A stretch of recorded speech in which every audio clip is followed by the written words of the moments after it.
Conviction. Bienvenue sur le plateau de Conviction. Aujourd'hui, nous allons parler restauration avec une femme d'exception. Monique Faudry, responsable du restaurant India, va venir nous raconter l'histoire d'un restaurant mythique, emblématique et qui fait autorité ici en Belgique, mais aussi en RDC. Monique Faudry, bonjour. Bonjour. Alors c'est un plaisir pour nous de vous accueillir sur Radio Beauté parce que India est une institution que vous incarnez aujourd'hui. Je l'ai dit en introduction, vous en êtes la responsable. Alors on va faire connaissance, c'est le principe de l'émission Conviction. Vous avez depuis très longtemps déjà décidé de vous occuper de ce restaurant. Pourtant on sait que c'est depuis à peu près une quarantaine d'années, et je parle sous votre contrôle. Oui, 37 ans exactement.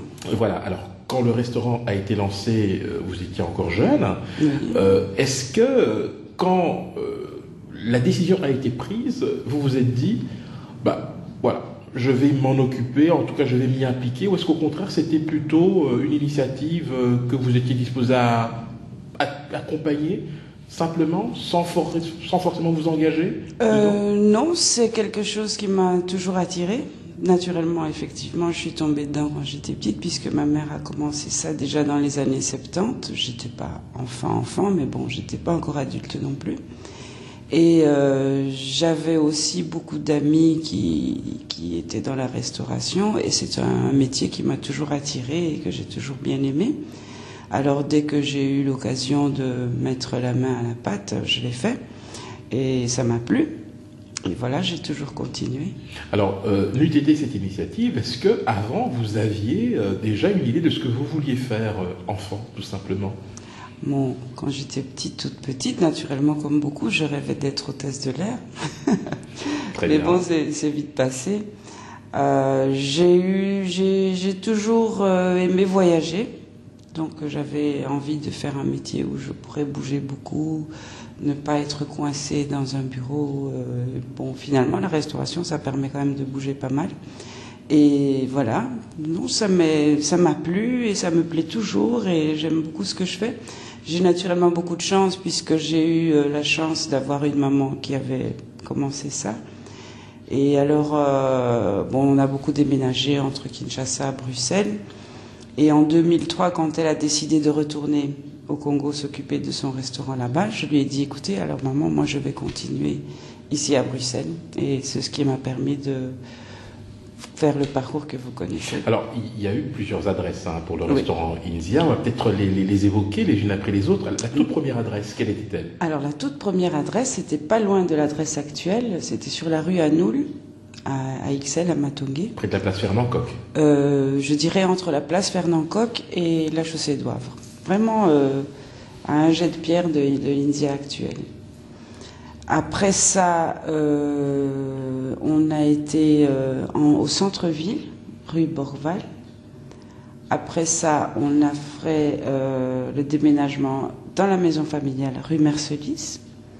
Et de là, mon père avait retrouvé un travail au Congo et donc elle est retournée au Congo aussi. Et c'est là que India Kinshasa a commencé.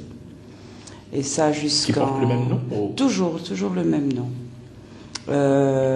Donc là, en 89, moi je suis revenue vivre en Belgique. Et là, on a créé un restaurant, mais qui ne portait pas le nom de India. C'est une petite parenthèse qu'il y a eu. C'était la saison des pluies. Qui marche toujours? Au centre-ville. Non, nous avons remis. Il y a eu un quiproquo avec la personne qui nous avait vendu le fonds de commerce. Et donc, après ça, ma mère a repris rue Francard à Ixelles. Et puis, l'adresse actuelle que vous connaissez, 37 rue de la Paix. Alors, un restaurant, c'est beaucoup de travail. C'est, on va dire...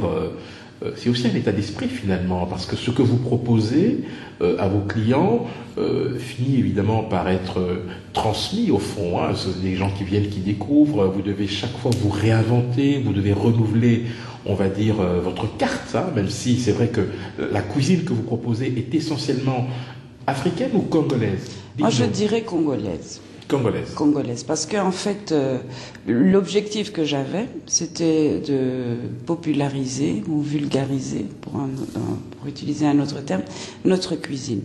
parce que j'étais toujours un petit peu triste de voir que des restaurants d'autres cuisines exotiques foisonnaient par le monde entier, et que les restaurants congolais, en fait, des gens avaient beaucoup d'appréhension. Quand vous dites appréhension, c'est par rapport à quoi? Par rapport à certains mets? C'est par rapport à la manière dont c'est préparé? Expliquez-nous. Mais écoutez, c'est surtout beaucoup d'a priori. Parce que la cuisine, quand on se promène dans les boutiques exotiques où on trouve les denrées congolaises, en général, ça sent très fort. On voit, par exemple, le poisson fumé, c'est pas joli à voir, ça sent mauvais. La chikwang, ça sent pas bon.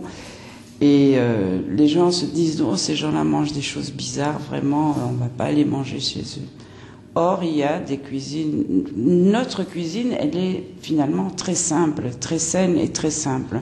Il n'y a pas beaucoup de manipulation dans les aliments. Bon, naturellement, le poisson séché, il faut le nettoyer convenablement. Mais on ne fait pas beaucoup de mélange pour masquer des goûts qui ne seraient pas agréables. Comme par exemple, les épices qu'on utilise beaucoup dans certaines cuisines ont été adoptées pour masquer des goûts de nourriture avariée ou pas bonne, donc il fallait modifier les goûts. Tandis que chez nous, si vous regardez bien et si vous réfléchissez sur les goûts que vous avez quand vous mangez, vous ne goûtez pas d'épices, vous goûtez l'aliment que vous mangez. C'est une cuisine donc qui est très simple, très naturelle, et je trouvais injuste qu'elle ne soit pas plus appréciée par le grand public. À l'époque où est créé le restaurant, est-ce que il y a une demande dans ce sens-là? Est-ce qu'il y a une demande pour de la cuisine exotique, tout simplement? Est-ce qu'au moment de l'ouverture, un vide est comblé au niveau de Bruxelles? Alors, en termes d'offres de cuisine africaine? Je pense que oui, il y avait certainement une demande, dans la mesure où il y avait déjà quand même pas mal de Congolais, zaïrois à l'époque, dans la ville de Bruxelles, qui étaient des étudiants, qui étaient des nouveaux immigrants, et qui ne trouvaient pas, il n'y avait même pas beaucoup de boutiques de nourriture africaine.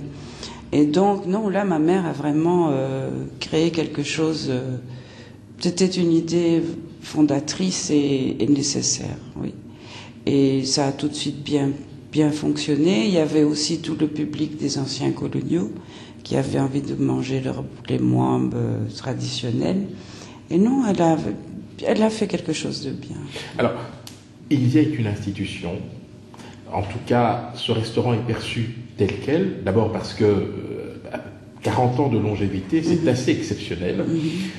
Quel est votre regard, au fond, sur l'offre de restauration africaine aujourd'hui? Est-ce qu'il y a, selon vous, un nivellement vers le bas avec le développement de ce que l'on appelle communément les Maléwa, ou est-ce qu'au contraire, il y a une exigence d'excellence dans ce domaine?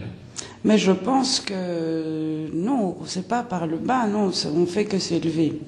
Je crois que toutes les personnes qui travaillent dans l'ORECA vous diront et seront de mon avis pour dire que non, on tend de plus en plus vers la progression, on essaye d'atteindre des niveaux toujours supérieurs et dans la présentation. Est-ce que le cadre est important selon vous? C'est pour ça que je pose également cette question-là, le cadre dans lequel vous accueillez vos clients. Parce que vous parliez de magasins où on sortait la nourriture, etc., que les gens étaient plus ou moins dans des a priori, etc.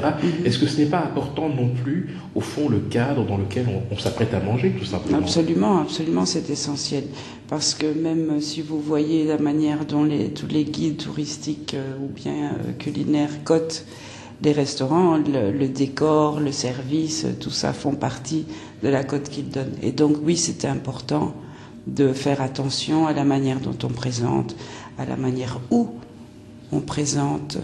Il faut vraiment faire un effort dans l'hygiène, dans la présentation, dans la qualité du service aussi, parce que il y a une qualité de service qui est quand même connue de manière universelle, internationale. Il faut s'adapter à ça.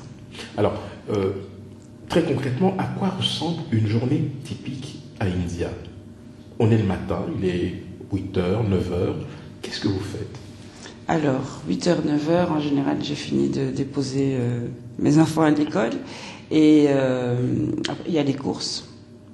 Il y a les courses, après il y a ramener les courses, vous les faites de façon séquentielle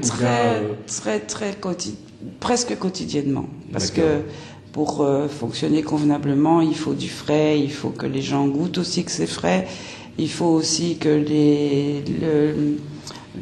l'AFSCA, qui est l'organisme de contrôle de la chaîne alimentaire, voit aussi sur vos factures que vous achetez régulièrement des aliments, parce que si vous achetez, je ne sais pas moi, 100 kilos de viande une fois par mois, bien sûr, on peut conserver, surgeler, etc.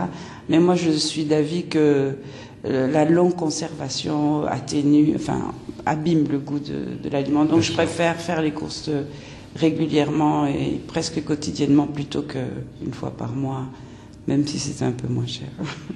Alors ensuite, au niveau de la conception ou de l'élaboration des menus, comment les choses se passent? Parce que sur une carte typique de India, et j'ai eu l'occasion de venir plus d'une fois chez vous, il y a bien sûr les viandes, les poissons, il y a tout ce qui est gibier, etc. Est-ce que vous suivez un ordre logique? Est-ce qu'il y a des mélanges que vous vous interdisez de faire? Voilà, comment tout cela s'articule? Alors on a une base que je dirais classique. Une base classique qui est les plats les plus connus ici pour nos amis occidentaux, les poulets moines, poulets arachides, les mabokés, des choses comme ça. Pour les gens, les Africains, il y a des poissons fumés, des gibiers. Gibier selon les arrivages, j'en ai pas toujours. J'ai aussi parfois des insectes. Et alors la préparation qu'on donne de base, c'est la préparation qu'on connaît, par exemple à Kinshasa, une petite sauce tomate légère, plus comme un bouillon que comme une sauce italienne qui est épaisse et onctueuse. Et à partir de là, le client qui vient et qui a une idée de ce qu'il voudrait, par exemple, il voudrait son poisson fumé, pas avec une sauce, mais plutôt avec la courge, il peut le dire, et si c'est possible pour nous de le faire, on le fait. D'accord. Donc on fait vraiment, il y a une base avec tous des ingrédients qu'on peut mélanger soi-même selon les goûts. Vous avez déjà été confronté à des demandes particulières. Est-ce que vous avez des anecdotes à ce niveau-là? Un client qui a demandé quelque chose qui n'était pas sur la carte ou voilà. Oui, bien sûr. Racontez-nous.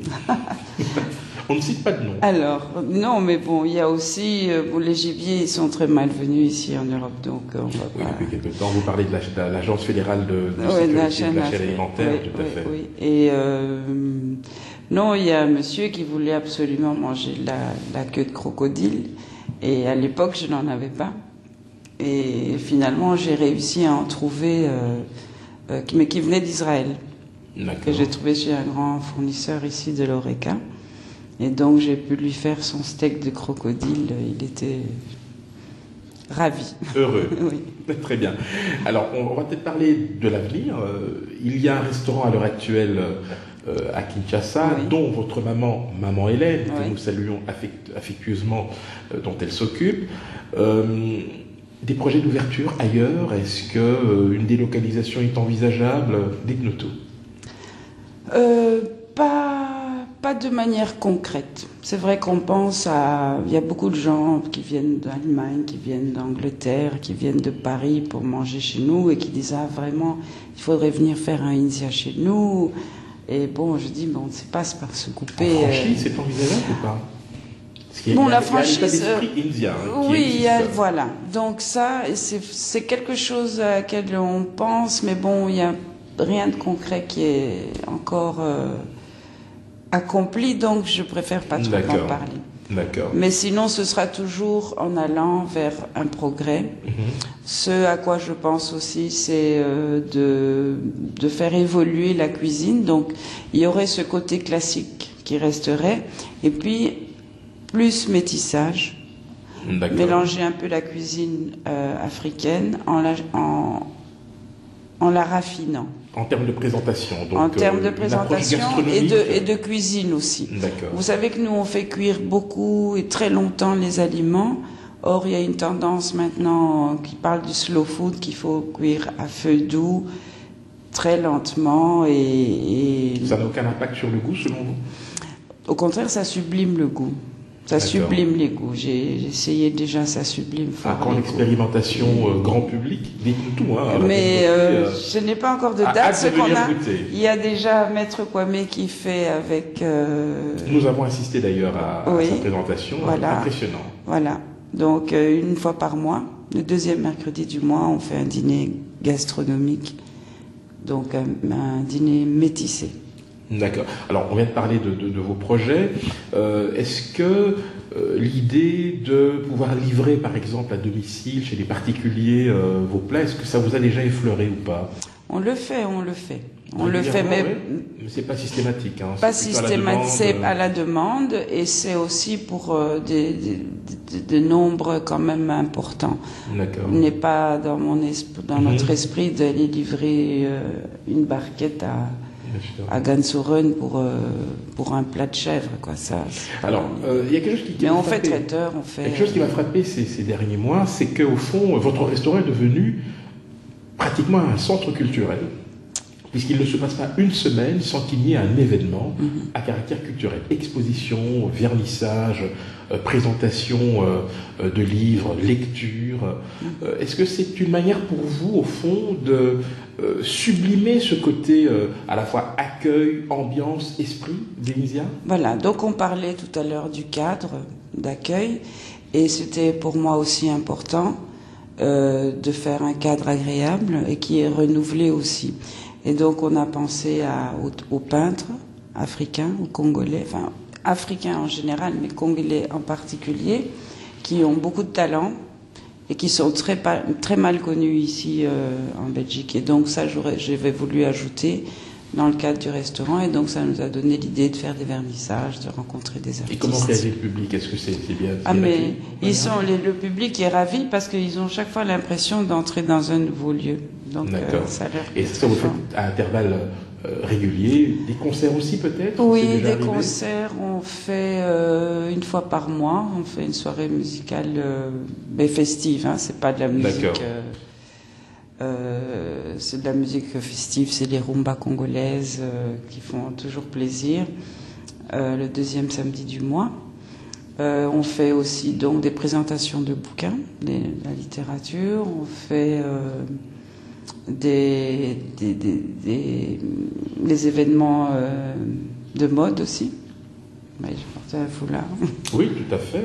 D'ailleurs, à ce propos, il y a un événement qui aura lieu très prochainement, si je ne m'abuse, hein, le 10 mai. Oui. Exactement, Oser le foulard. Alors, revenons encore au restaurant peut-être une dernière fois avant que nous ne puissions conclure. Vous proposez en semaine une formule buffet tous les midis et le soir. Je pars sous votre contrôle, hein, mais on peut manger aussi à la carte en fait.